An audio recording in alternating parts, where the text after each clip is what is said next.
আজ 1 সেপ্টেম্বর অর্থাৎ এই দিনটিকে পুলিশ দিবস হিসেবে পালন করা হয়। আর এই পুলিশ দিবস পালন হলো কোচবিহার উৎসব অডিটোরিয়ামে এক হল ঘরে।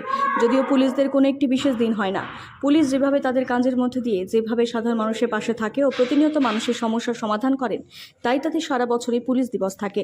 এদিন এই পুলিশ দিবসে উপস্থিত ছিলেন কোচবিহার জেলার জেলা শাসক অরবিন্দ কুমার মিনা, অতিরিক্ত জেলা শাসক, সদর মহকুমা শাসক, জেলা পুলিশ সুপার দ্যুতিমান ভট্টাচার্য, অতিরিক্ত জেলা পুলিশ সুপার সহ জেলা পুলিশের উচ্চপদস্থ আধিকারিক ও পুলিশ কর্মীরা। এছাড়াও এদিন অনুষ্ঠানে উপস্থিত ছিলেন কোচবিহার পৌরসভা chairman Rabindranath Ghosh, NBSTC chairman Parthapratim Roy সহ অন্যান্যরা।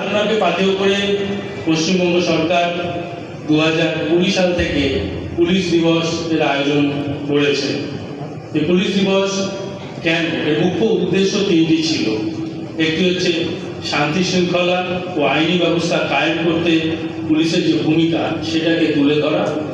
2 নম্বর, সাধারণ মানুষের সাথে আমাদের যাতে হৃদ্যতা আরও বেশি হয়, আরও যাতে সম্পর্ক সুদৃঢ় হয় সেটা স্থাপন করা। আর 3 নম্বর, পুলিশ কর্মীদের বলিদান সম্বন্ধে মানুষকে সচেতন করা।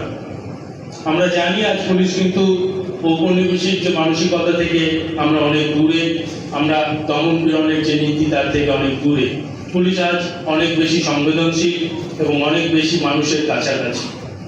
আপনারা দেখেছেন কোভিড-19 প্যান্ডেমিকের সময় পুলিশ শুধু পুলিশের কাজ করেনি, মানুষের স্বাস্থ্য, তাদের খাবার দাবার ইত্যাদির জন্য প্রাণপণ আত্মত্যাগ করেছেন।